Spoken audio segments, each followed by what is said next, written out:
दोस्तों 6th century BCE का समय इंडियन सिविलाइजेशन के पर्सपेक्टिव से काफी टर्बुलेंट टाइम था। इस पीरियड में कई सारे चेंजेस हुए जिसका इंडियन सबकॉन्टिनेंट के कल्चर, रिलीजन और सोसाइटी में लास्टिंग इम्पैक्ट्स पड़े। इन्हीं लास्टिंग इम्पैक्ट्स में से एक है rise of Buddhism and Jainism. जी हाँ, बुद्धिज्म एंड जैनिज्म दो रिलीजन्स हैं जिनका इमर्जेंस 6th सेंचुरी बीसीई में हुए श्रमणा मूवमेंट के दौरान हुआ और इस तरह इंडियन सबकॉन्टिनेंट विश्व के 4 रिलीजन्स यानी कि हिंदुइज्म, सिखिज्म, बुद्धिज्म और जैनिज्म का बर्थ प्लेस बना। आज की इस वीडियो में हम पूरे जैनिज्म और बुद्धिज्म के तमाम एस्पेक्ट्स जैसे इनका ओरिजिन कहां और कैसे हुआ, कौन से वो सोशल, इकोनॉमिक और पॉलिटिकल फैक्टर्स थे जिसके कारण दो नए रिलीजन्स का इमर्जेंस हुआ, ये रिलीजन्स आपस में एक दूसरे से कैसे डिफरेंट हैं और इन दो रिलीजन्स के एडवेंट से इंडियन सोसाइटी में क्या चेंजेस हुए एटसेट्रा। तो चलिए शुरू करते हैं। What is Shramana movement? दोस्तों, जैसे कि हमने पहले भी बताया, 6th century BCE Indian civilisation में एक वाटरशेड टाइम पीरियड था जिसमें कई सारे रिलीजियस पॉलिटिकल चेंजेस हो रहे थे। उस समय के डोमिनेंट वैदिक रिलीजन में रिचुअल्स का इंपॉर्टेंस काफी बढ़ गया था, जिससे ब्राह्मण्स के सोशल प्रेस्टीज भी दूसरे वर्णों के मुकाबले काफी ज्यादा था। ब्राह्मण्स के इस तरह के डोमिनेंस से समाज में एक अनसेटिस्फैक्शन फैल रहा था। समाज के एक बहुत बड़े तबके को यह बिल्कुल भी पसंद नहीं था कि उनके रिलीजन में रिचुअल्स और ब्राह्मणिज्म का इतना बोलबाला हो, और इसी बढ़ते असंतोष से 6th सेंचुरी बीसी में एक रिलीजियस मूवमेंट का जन्म हुआ जिसे हम श्रवणा मूवमेंट के नाम से जानते हैं। इस मूवमेंट के प्रोपाउंडर्स ने वैदिक रिलीजन में ब्राह्मण्स के बढ़ते इंपॉर्टेंस को खारिज किया और असैटिसिज्म पर ज्यादा बल दिया। श्रवणा मूवमेंट के दौरान ही जैनिज्म और बुद्धिज्म जैसे दो नए रिलीजन्स का ओरिजिन भी हुआ जिसे हम आगे देखेंगे। हालांकि श्रमणा मूवमेंट के अलावा और भी कई सारे फैक्टर्स थे जिसने बुद्धिज्म और जैनिज्म को इमर्जेंस और स्प्रेड होने में सहायता की। उदाहरण के लिए इन दोनों रिलीजन्स ने नॉन वायलेंस और नॉन किलिंग्स ऑफ एनिमल्स की बात कही, जो उस समय इमर्ज हो रहे एग्रीकल्चर, इकोनॉमी और ट्रेड एंड कॉमर्स के लिए जरूरी था। वैश्यों की बेटर होती इकोनॉमिक कंडीशंस और उनके द्वारा इन दोनों रिलीजन्स को पेट्रोनेज देना भी इन दोनों रिलीजन्स के इमर्ज और स्प्रेड होने के पीछे बहुत बड़ा फैक्टर बना। इसके अलावा आम जनमानस भी इन रिलीजन्स के इन जनरल पीसफुल नेचर और सोशल इक्वालिटी के कॉन्सेप्ट से अट्रैक्ट हुए और इस तरह इन दोनों रिलीजन्स का इंडियन सबकॉन्टिनेंट में एक अच्छा खासा फॉलोअर्स बेस बन गया, जो आगे चलकर फॉरेन लैंड्स जैसे कि east Asia, south Asia etcetera में भी स्प्रेड हुआ। खैर, चलिए अब हम इन दोनों रिलीजन्स को जरा डिटेल्स में समझते हैं। बुद्धिज्म इंडिया में आज से करीब 2700 साल पहले एक रिलीजियस फिलॉसफी की तरह शुरू हुआ। प्रेजेंट टाइम में बात करें तो ये रिलीजन प्रेजेंट में साउथ एशिया, ईस्ट एशिया और साउथ ईस्ट एशियन कंट्रीज का एक इंपॉर्टेंट रिलीजन है। हालांकि भारत में इन दोनों रिलीजन्स के फॉलोअर्स काफी लिमिटेड नंबर्स में ही हैं। बुद्धिज्म रिलीजन मेनली इसके फाउंडर सिद्धार्थ गौतम की लाइफ एक्सपीरियंस और टीचिंग्स पर बेस्ड है। सिद्धार्थ गौतम का जन्म 563 बीसीई में शाक्य क्लैन में वैशाख पूर्णिमा के दिन लुम्बिनी, नेपाल में हुआ था। 16 साल की एज में सिद्धार्थ गौतम की शादी यशोधरा से हुई थी, लेकिन इन्हें अपनी मैरिड लाइफ में कुछ खास इंटरेस्ट नहीं था। इन्होंने 29 की एज में अपना घर त्याग दिया और एसेटिक बन गए। गौतम के घर से निकलने के इवेंट को बुद्धिज्म में महाभिनिष्क्रमण कहा गया है। आगे के 6 सालों ये ट्रूथ और एनलाइटनमेंट की सर्च में यहाँ वहां भटकते रहे। बहुत मेहनत करने के बाद भी उन्हें वो संतुष्टि नहीं मिली जिसे वो ढूंढ रहे थे। अंत में जाकर उन्होंने मॉडर्न बिहार के गया में एक पीपल ट्री के नीचे डीप मेडिटेशन करने का फैसला किया। करीब 49 डेज के डीप मेडिटेशन के बाद गौतम को निर्वाणा यानी इनलाइटनमेंट प्राप्त हुआ और वो बुद्धा यानी द इनलाइटेंड वन के नाम से जाने जाने लगे। बुद्धा ने अपना पहला सर्मन अपने साथ के 5 डिसाइपल्स कोंडाना, असाजी, भडिया, वप्पा और महानमा को सरनाथ के डियर पार्क में दिया। बुद्धिज्म में इस इवेंट को धम्मा चक्रा प्रवर्तन कहा गया है। एनलाइटेंड होने के बाद महात्मा बुद्ध ने एक्सटेंसिवली ट्रैवल किया और जगह जगह उन्होंने सरमन्स दिए। आखिरकार 483 बीसीई में 80 इयर्स की एज में उत्तर प्रदेश के कुशीनगर में महात्मा बुद्ध ने अपने प्राण त्याग दिए। इस इवेंट को बुद्धिज्म में महापरिनिर्वाण कहा गया है। दोस्तों, बुद्धिज्म में बुद्धा के लाइफ इवेंट्स काफी सिग्निफिकेंट हैं और इसलिए उनकी लाइफ इवेंट्स से कुछ सिंबल्स को जोड़ा गया है जिसे बुद्धिज्म में ऑस्पिशियस माना जाता है, जैसे कि लोटस और बुल उनकी बर्थ से जुड़ा हुआ है, वहीं हॉर्स उनके रिनंसिएशन से जुड़ा हुआ है। इसी तरह से बोधि ट्री उनके बुद्धा बनने से और उनके फुटप्रिंट्स उनके महापरिनिर्वाण को रिप्रेजेंट करते हैं। Doctrines of Buddhism. बुद्धा की डॉक्ट्रिन में अरिया सच्चाई यानी 4 नोबल ट्रूथ्स अष्टांगिका मार्ग यानी 8 फोल्ड पाथ, मध्यम मार्ग यानी मिडिल पाथ और निर्वाणा अटेन करना बुद्धिज्म के कोर प्रिंसिपल्स हैं। 3 pillars of his teachings. Buddha की टीचिंग में 3 पिलर्स हैं, जो हैं बुद्धा यानी टीचर, धम्मा यानी टीचिंग्स और संघा यानी बुद्धिस्ट मॉन्क्स का ऑर्गेनाइजेशन। इसके साथ ही 4 नोबल ट्रूथ्स बुद्धिज्म की टीचिंग का कोर हैं, जो है दुखा, समुदाय, निरोधा और अष्टांगिका मार्ग। सबसे पहला है दुखा यानी ट्रूथ ऑफ सफरिंग। बुद्धिज्म के अकॉर्डिंग हर कोई दुखी है और सफर कर रहा है, जिसे बुद्धा ने सबम दुखम कहा है। बुद्धा के अकॉर्डिंग डिजायर्स सफरिंग का मेन कॉज होते हैं। इसके बाद है निरोधा, जिसका मतलब है ये सफरिंग्स का एंड हो सकता है। बुद्धा के अकॉर्डिंग पेन और सॉरो को निर्वाणा अटेन कर एंड किया जा सकता है। बुद्धा का 4th और आखिरी नोबल ट्रूथ है अष्टांगिका मार्ग, यानी सफरिंग्स को एंड करने और निर्वाणा अटेन करने के लिए एक 8 फोल्ड पाथ को फॉलो करना होता है। अब आखिर ये 8 फोल्ड पाथ या अष्टांगिका मार्ग है क्या? आइए समझते हैं। 8 फोल्ड पाथ। बुद्धा के 8 फोल्ड पाथ 8 इंटरकनेक्टेड एक्टिविटीज से जुड़े हुए हैं, जो कि कुछ इस तरह हैं।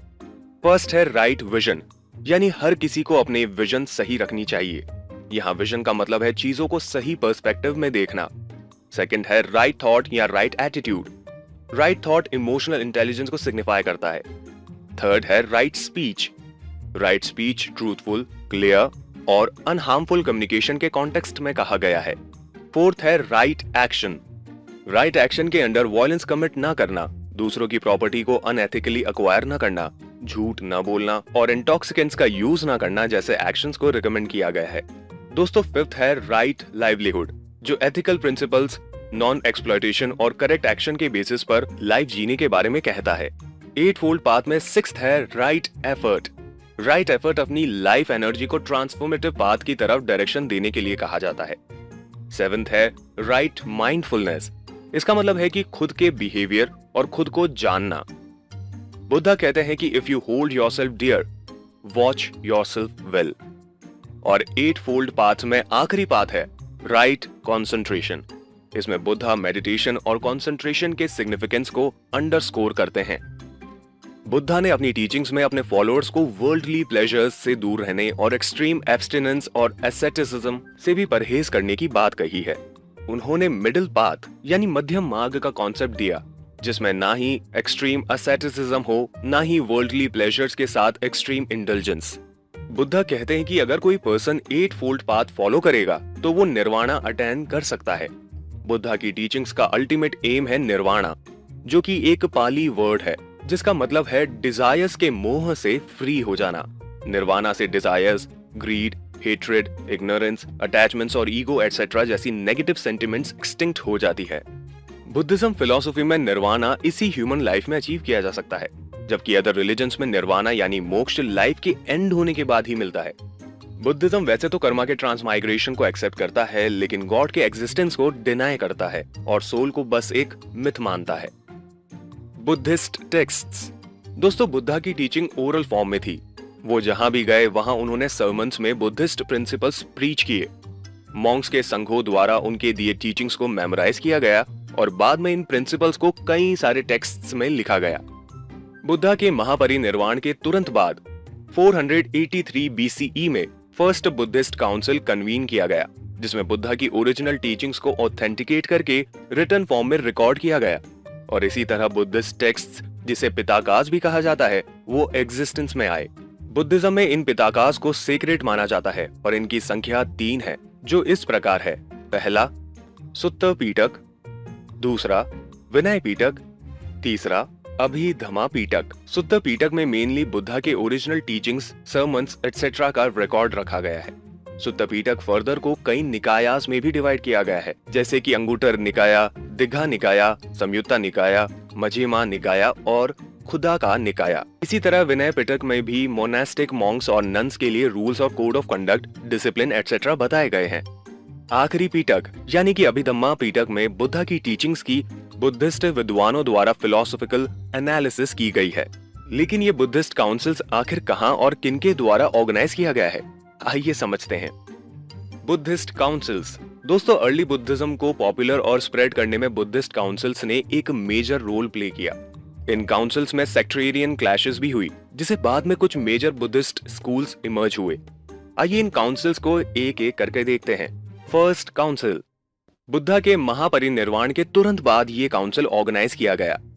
483 बीसीई में किंग मगधन और किंग अजातशत्रु के अंडर ये काउंसिल बिहार के राजगृह में ऑर्गेनाइज किया गया और इसकी प्रेसिडेंसी बुद्धिस्ट मॉन्क महाकाश्यपा को सौंपी गई।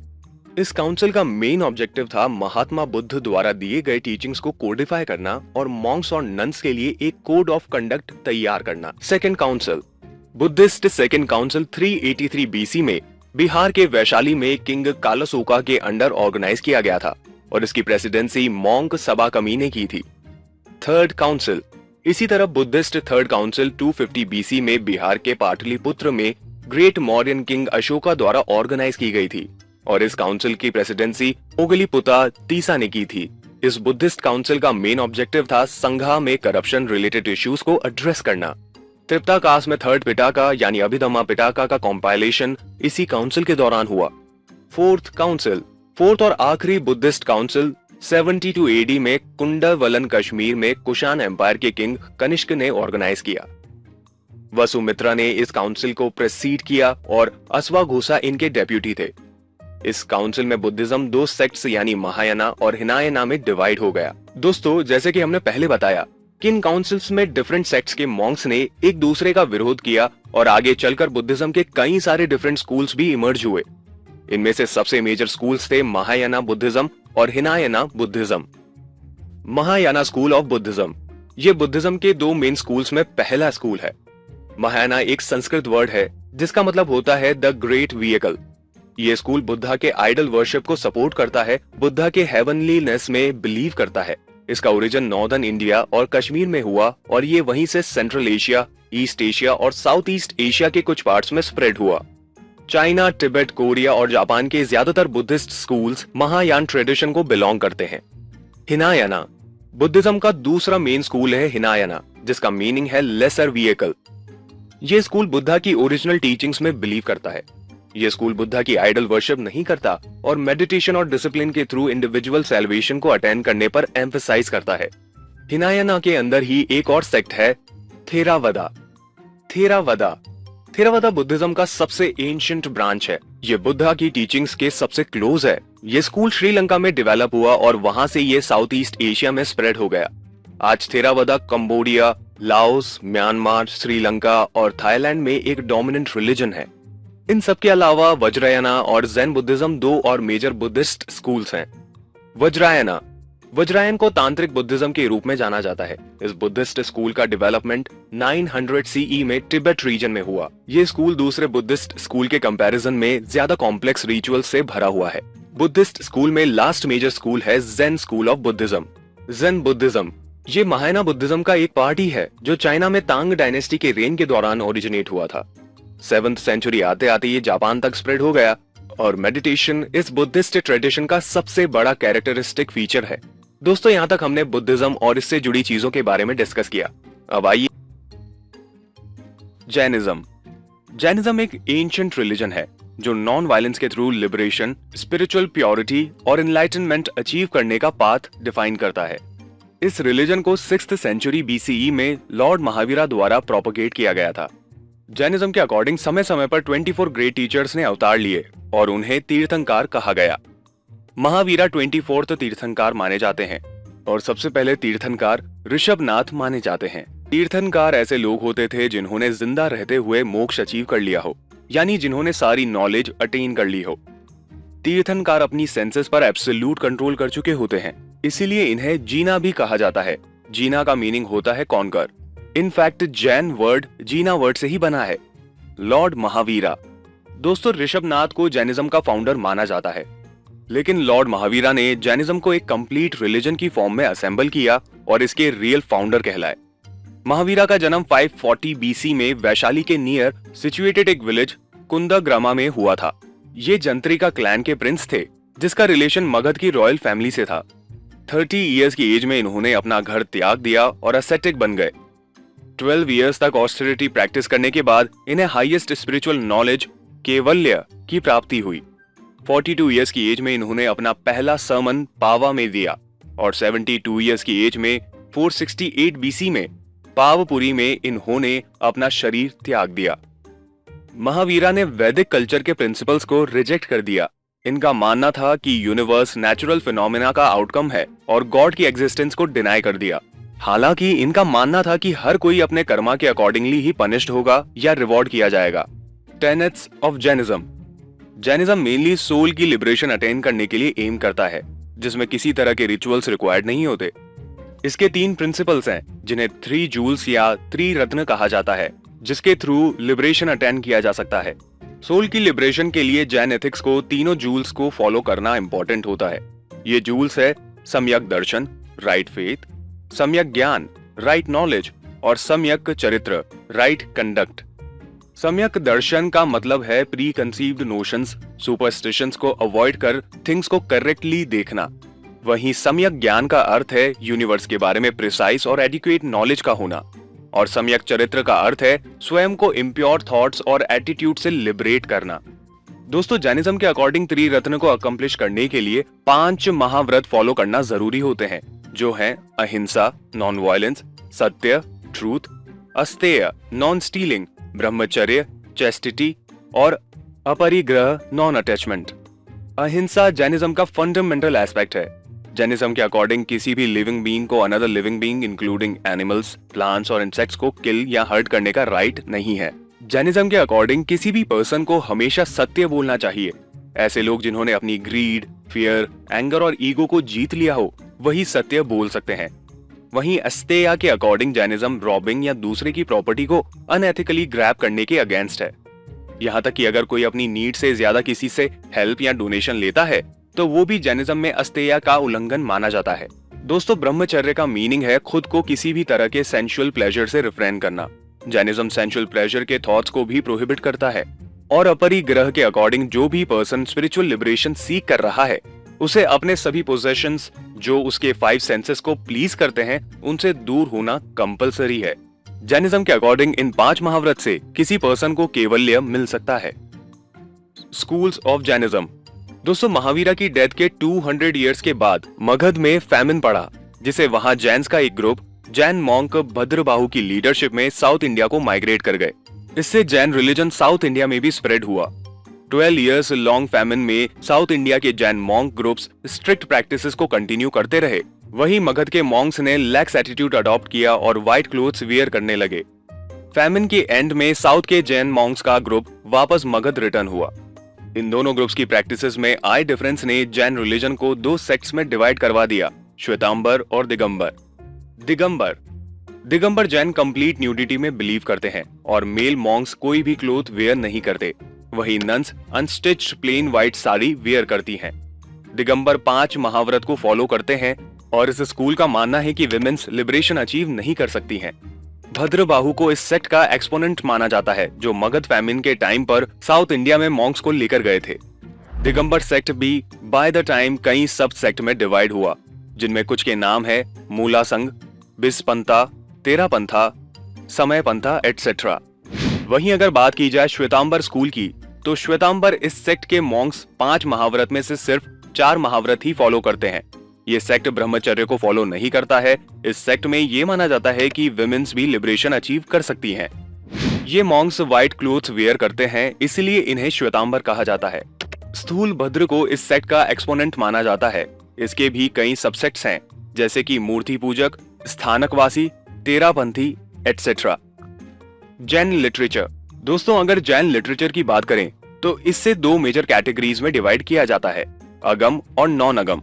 अगम लिटरेचर वो है जिनमें लॉर्ड महावीर की प्रीचिंग्स इनके फॉलोअर्स ने कई टेक्स्ट्स में कंपाइल्ड किया है। इन टेक्स्ट्स को कलेक्टिवली अगम कहा जाता है। ये जैन रिलीजन की सेक्रेड बुक्स हैं जो प्रकृत लैंग्वेज में लिखी गई हैं। वहीं नॉन अगम लिटरेचर में अगम लिटरेचर पर की गई कमेंट्री और एक्सप्लेनेशन को कंपाइल किया गया है।